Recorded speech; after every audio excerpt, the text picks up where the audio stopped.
Makalipas ang 1 linggo ay tumulak na nga patungo ng Olongapo City ang binatang si Daryl. Kahit nagkaroon siya ng kasintahan, ay mas naging buo naman ang determinasyon niya na mag-aral ng mabuti. Hindi lang para sa kanyang ina, kundi para rin sa kanyang kasintahan. Para sa pagdating ng panahon ay maipagmalaki niya ito sa pamilya.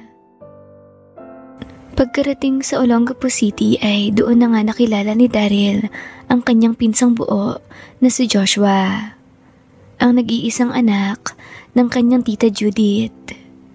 Nagsalita ang kanyang tiyahin. "Oh Joshua, si Daryl ang pinsan mo. Magkasing edad lang kayo at dyan na rin naman siya mag-aaral sa Columban College para magkasama na kayo. Pero business administration raw ang kukunin niyang kurso." Pakilala pa ni Aling Judith kay Daryl. Sabi naman ng anak noon, "Insan, kumusta? Nice meeting you ah. Matagal na kitang gustong makita at makilala kaso hindi ka naman bumabakasyon rito." "Oo nga alam mo na, nagtitipid rin kaya hindi ako maalis sa lugar namin para mamasyal." "Di tara na sa loob. Nilinisan ko na ang isang bakanteng kwarto para sarili ka ring kwarto.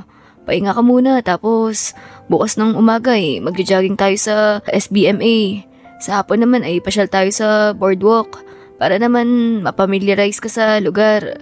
Besides, nasa may gate lang ng SBMA ang Columban Campus. Pwede tayong pumasok roon. Sightseeing kumbaga."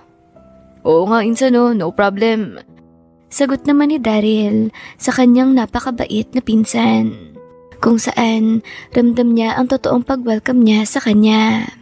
Nararamdaman niyang mas magiging close pa sila nito at hindi malayong magiging best friend pa sa hinaharap. Kinabukasan ay nag-jogging nga sila.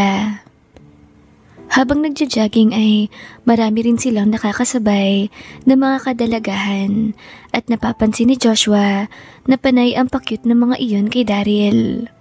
May ilan pa nga na bumati ng "Hi kuya."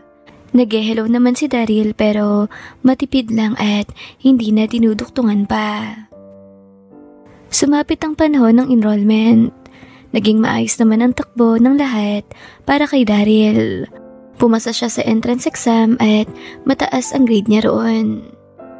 Noong magsimula ang klase ay natuwa si Daryl dahil kung noong nasa probinsya siya ay hindi naman siya gaanong pinapansin ng mga klase. Pero noong nasa college na siya ay marami na nga ang nakikipaglapit sa kanya. Lalo na ang mga kababaihan. Kaliwat kanan din ang mga imbitasyon sa kanya para dumalo sa birthday party. Dahil sa hindi niya naman ring kabisado ang lugar, kaya pumapayag lang siya na pumunta sa imbitasyon basta't papayag rin ang nag-invite na dadalhin niya ang pinsan niyang si Joshua.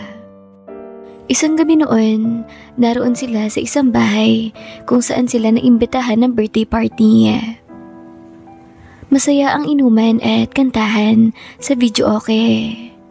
Nang bigla siyang sabihan ng birthday celebrant na si Eliza na, "Daryl, samahan mo naman ako, may kukunin lang ako sa kusina." Uwi ka noon. O sige, walang problema." Sagot niya naman. Tapos naglakad na nga sila patungo sa kusina. Noong nasa bandang hagdan, paitaas na sila ay nagulat na lang si Daryl nang hawakan ng dilag ang kanyang kamay at hinila papaakyat sa second floor. Nakita niyang sinisilip pa siya ni Joshua mula sa sala, tapos nag-thumbs up. Kaya nagkaroon na lang din ng lakas ng loob si Daryl na sumama sa dilag. "Eliza, anong ginagawa natin rito? Bakit mo ko dinala sa kwarto mo?" tanong niya.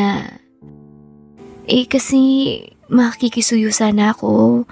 Pakitanggal ng gigil ko. Kanina pa ako nang gigigil sa'yo Ang gwapo mo kasi at ang tangkad pa." Wika noon sabay tinawid na ang distansya ng kanilang mga labi. Wala na nga naging palag si Daryl maliban sa mainit na rin ang katawan niya dahil sa nainom niyang alak. Nagagandahan rin naman siya sa dalaga at ilang buwan niya na nga rin namimiss gawin ang bagay na iyon. Agad niya nang ginawa ang nais ng dilag. Ayon pa nga roon na bilang regalo na lang daw iyon ni Daryl dahil birthday niya naman. Makalipas ang kalahating oras ay bumaba na sila at bumalik na sa sala kung saan nagiinuman pa ang mga kaibigan at ibang mga kaklase. Malawak naman ang ngiti ng dalaga, lalo na noong tinanong ng mga kaibigang babae kung saan nanggaling. Noong mapatingin na si Daryl sa kanyang cellphone, nakita niyang 9:00 na. Ayaw na ayaw niyang napupuyat ng sobra dahil ayaw niya rin naman na mapabayaan ang kanyang pag-aaral. Kaya umisip siya ng paraan para makaalis sila ni Joshua nang hindi masama sa paningin ng iba. Joshua, nag-text na si tita. Si Jinky raw, mataas ang lagnat. Kailangan nating ibili ng gamot. Halos maibuga naman ni Joshua ang lamang juice sa bibig niya. Dahil iyong Jinky na sinasabi ni Daryl ay ang aso nila. Tapos tumingin si Daryl sa dalagang may kaarawan. Liza, pasensya na pero kailangan na naming umuwi. May emergency kasi sa bahay eh. Bibili pa kami ng gamot. Yung kinakapatid kasi namin ni Joshua, napakataas raw ng lagnat. Kapag hindi raw mapababa ang lagnat ay isisugod na namin sa ospital. Sabi naman ng dilag. Ganun ba? Sige, okay lang. Pero teka, wait lang. Mag-uwi ka ng pagkain para may pasalubong ka doon sa may sakit. Saglit lang ha at ikukuha kita. Wika ng dalaga at dali-daling nagpunta sa kusina.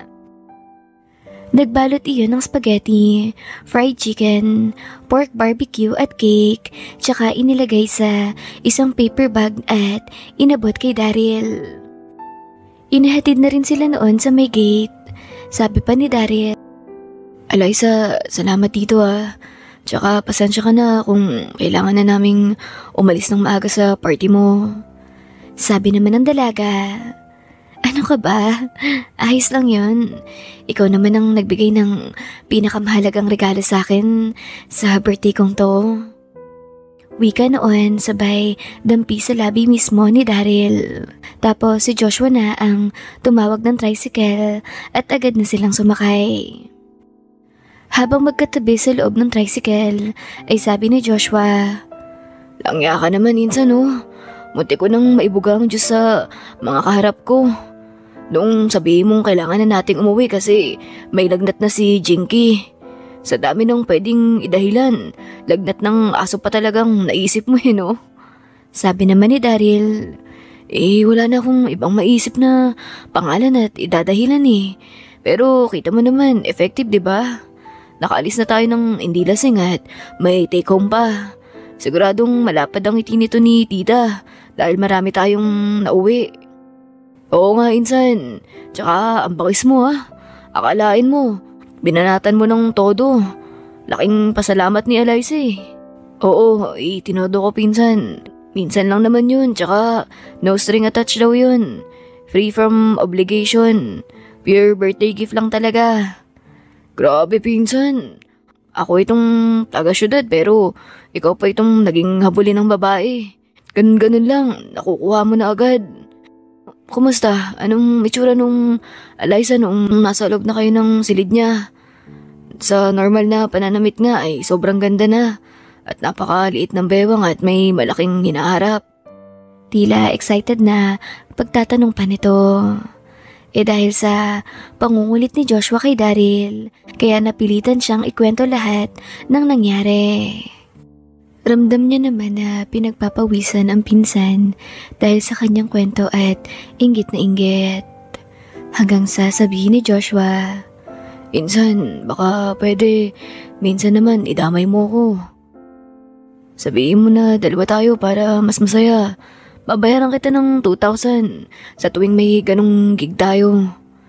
Nagulat naman si Daryl sa sinabi ni Joshua. Sigurado ka dyan, Insan? Oo naman. Alam mo bang malaki ang allowance ko weekly? Pumapatak kaya sa 300 pesos ang baon ko araw-araw. Minsan 50 to 100 pesos lang naman ang nagagastos ko. Kaya malaki ang naiipon ko. Nagpapadala pa paminsan-minsan si tatay sa akin nang hindi alam ni nanay. Kaya meron akong maibabayad sa'yo. Nag-isip-isip si Daryl. Alam niya naman na may kaya sa buhay ang kanyang tita Judith dahil seaman ang asawa nito at may posisyon bilang opisyal ng barko. Kaya lahat ng gusto at kailangan ni Joshua ay maibibigay. Kaya sasamantalahin niya na ang alok ng pinsan. Sige insan, payag ako. Pero 3,000 pesos kada gig natin ng ganun. Deal! Sagot naman agad ni Joshua.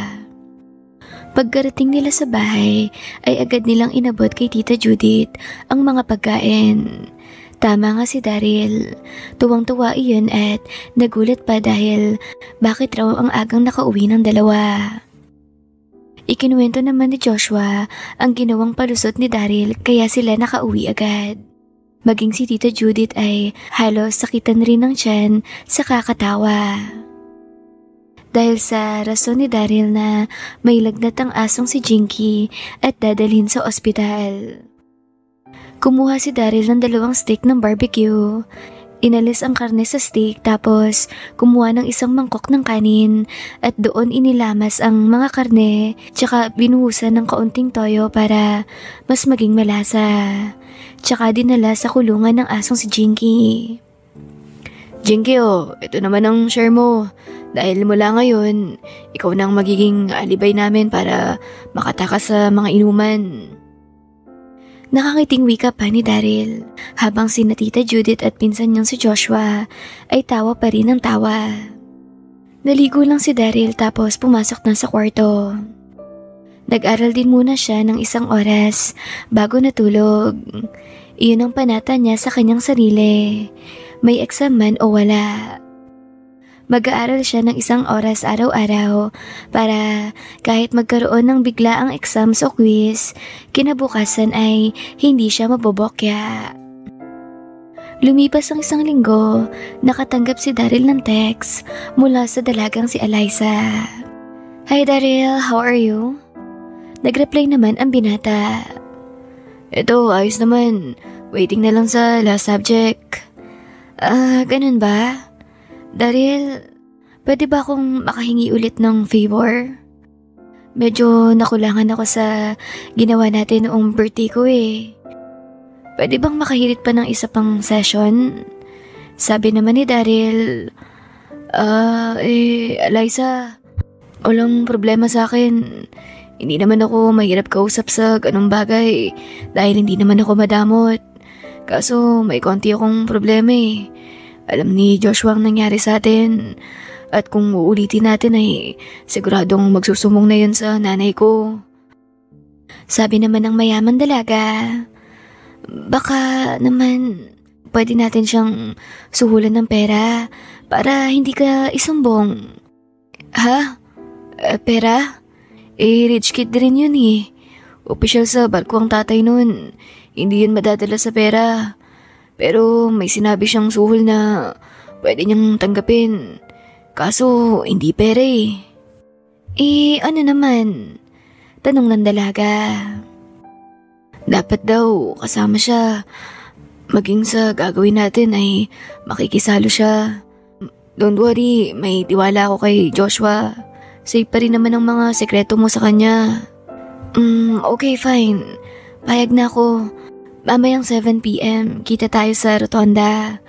'Di ba 6:30 ang end ng last subject mo? Di sakto na yung 7 PM. May dala naman akong car. Wait nyo na lang ako ron. Okay, sige, copy. Sagot naman ni Daryl. Agad niyang tinawagan si Joshua. Uy, insan, ihanda mo na yung 3,000 mo ha. Nag-aya ulit si Eliza. Mamayang 7 PM, pipick upin niya tayo sa rotonda. Tapos, diretso na tayo sa pribadong silid. Kasama ka na sa laro namin. Nagkasundo na kami. Talaga, insan? Napapayag mo? Oo naman. Kaya ihanda mo ng pambayad mo sa akin ha. Tsaka baka gusto mong gawing 5,000 na. 'Di ba, crush na crush mo si Eliza at matagal mo na tong pinapangarap. Tsaka hayaan kitang makarami bago ako. Ano, deal tayo? 5,000? Oo, insan. Ibang usapan na yan eh. Kapag si Eliza, pang Jessie Bard ang ganda at quality niya eh. E di ayos pala. Payment first ha. Oo, insan. No problem. Sagot naman ni Joshua. Pagkalabas nga ng klase ay mabilis nang umalis ng classroom si Joshua. Naabutan niyang naroon na si Daryl sa labas ng gate, hinihintay siya. Pagkarating roon ay nakabukas na ang palad ni Daryl. Malawak naman ang ngiti ni Joshua na inilapag roon ang 5,000 piso. E di tara na.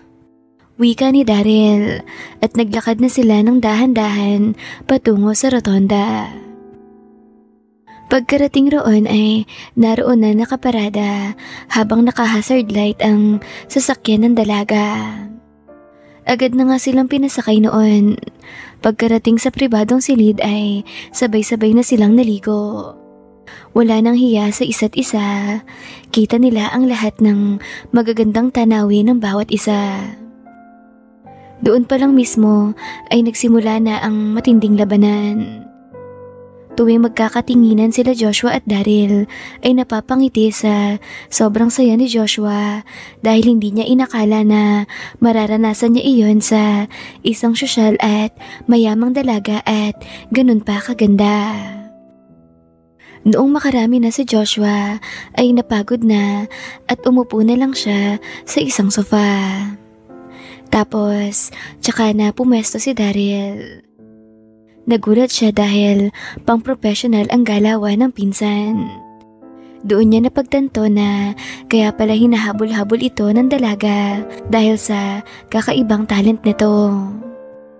Kung noon, siya ang gumagawa sa dalaga ay pakawala iyon ng umunting ingay pero noong si Daryl na ay ibang-iba ang asal ng dalaga. Panay na ang hiyaw, tili at malalakas na salita na halatang sobrang nasasayahan sa nararanasan. Makikita rin na tila naging isang halimaw si Daryl sa asal nito. Walang pagdadahan-dahan sa dalaga. Animoy, isang heavyweight na boksingero na binabayo ng bugbog ang isang amateur. Ang mas ikinabilib pa ni Joshua dahil nagawa pang tumagal ni Daryl ng halos 1 oras sa ginagawa noon. Kaya noong bitawan noon ang dalaga ay tila nawalan iyon ng malay, lantang-lanta at mukha talagang lantang gulay. Sabi na lang ni Joshua, Insan, saan mo natutunan yun? Grabe ka, nagiging halimaw ka pala kapag nasa isang saradong silid na. Samantalang napaka-gentle at napakahini ng iyong panlabas na anyo.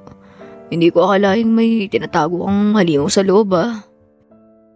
Sabi naman ni Daryl, Shh, insan. Ang mga ganyang bagay ay hindi pinagmamayabang sa labas at hindi rin ipinapakita. Inilalabas lang yan sa mga espesyal na pagkakataon gaya nito. Wika ni Daryl habang sinimulan ng magbihis. Habang hinihintay nilang magising ang dalaga, ay nag-order muna sila ng pagkain at nagmerienda muna. Sabi naman ng dalaga na pwede silang umorder ng pagkain. Kumuha na lang daw ng pera sa wallet niya na inilapag lang sa ibabaw ng shoulder bag. Makalipas ang 1 oras ay gising na ang dalaga. Agad iyon nilapitan ni Daryl at binalot ng roba para hindi mailang sa itsura, lalo at nakasindi na ang maliwanag na ilaw. Tsaka niya inihatid sa banyo kasama ang mga bihisang damit. Noong lumabas ng banyo ang dalaga ay malawak ang ngiti noon at halatang pagod na pagod. Sabi pa noon, "Salamat sa inyong dalawa ah. Grabe ang karanasang ito. Ngayon lang ako pumayag na 2 ang magsabay. Kung hindi lang dito kay Daryl ay hindi talaga ako papayag. Pero hindi ko pinagsisisihan. Sobrang sob talaga ako." Sabi naman ni Daryl, Halika rito, magmerienda ka muna. Wika noon tapos inilalaya na ang dalaga na makaupo sa tabi niya at inilapag sa harapan ang burger at iced tea na talagang itinira nila para sa dilag. Noong matatapos na ang 3 hours limit ng room ay nagsitayo na sila. Nauna nang lumabas ng kwarto si Joshua. Si Daryl naman ay nakaalalay sa bewang ng dalaga. Pero nagulat siya noong maglagay iyon ng pera sa kamay niya. Oh, ano to? Tanong ni Daryl. Pasasalamat ko. Gaya ng sabi ko, sobra akong nag-enjoy at memorable ito sa akin. Sige na, pang dagdag mo na rin yan sa mga gastusin mo sa school. Okay, sige, sabi mo eh. Salamat ulit Wika pa ni Daryl at diretso nang inilagay sa kanyang bulsa ang pera. Pagkarating sa parking lot ay isinakay niya lang ang dalaga. Tapos noong makaalis ang dalaga ay tsaka naman sila sumakay ng tricycle na magpinsan. Pagkarating sa bahay ay tiningnan ni Daryl ang inilagay niyang pera sa bulsa. Nagulat siya noong malamang 5,000 rin iyon. Sa wakas, mabibili niya na ang gusto niyang sapatos para sa PE niya. Bumili kasi siya ng rubber shoes sa tindahan na ang pangalan ay Footstep at nakabili siya ng sapatos sa halagang 250 pesos. Ang brand doon ay KP. Napakaganda ng itsura noong sapatos. Blue at puti ang kulay at maganda ang design. Pero noong mag 3K run siya sa kanilang PE subject, ay nagulat na lang siya dahil ramdam niya na ang mga bato sa kanyang tinatakbuhan. Iyon pala, natanggal na ang buong swelas o talampakan noong sapatos. Kaya hindi niya na natapos ang pagtakbo at napahiya pa siya. Gusto niyang bumili ng bagong sapatos pero nahihiya siyang manghingi ng karagdagang pera sa kanyang ina dahil alam niya namang maliit lang naman ang sahod noon sa abroad at nag-iipon rin lalo at malaki na ang gastos niya ngayon sa kanyang tuition fee. Mabuti na lang at may natagpuan siyang kakaibang sideline mula sa kanyang pinsan. Kaya pwede niya nang mabili ang mga gamit na kailangan niya sa pag-aaral. Gaya ng magandang klase ng sapatos at uniform para sa ROTC. Magmula noon ay mas naging close pa sila ni Joshua. Sa lahat ng araw kapag nagkakasabay sila ng break time ay inililibre na siya sa kantinang pagkain. At kung umaalis iyon o may lakad na mag-isa, siguradong pagka-uwi ay may pasalubong sa kanya. Ayun my loves, awat muna tayo ha. Isa ring magandang kwento itong tungkol kay Sir Daryl. Antabayanan nyo na lang po ang karugtong nito ha. At bago matapos ang bidyong ito, ay huwag makalimot mag-subscribe my loves. At mag-iwan ka na rin ng kaunting mensahe sa akin para alam kong nakasama rin kita sa kwentong ito. Take care my loves. Bye bye.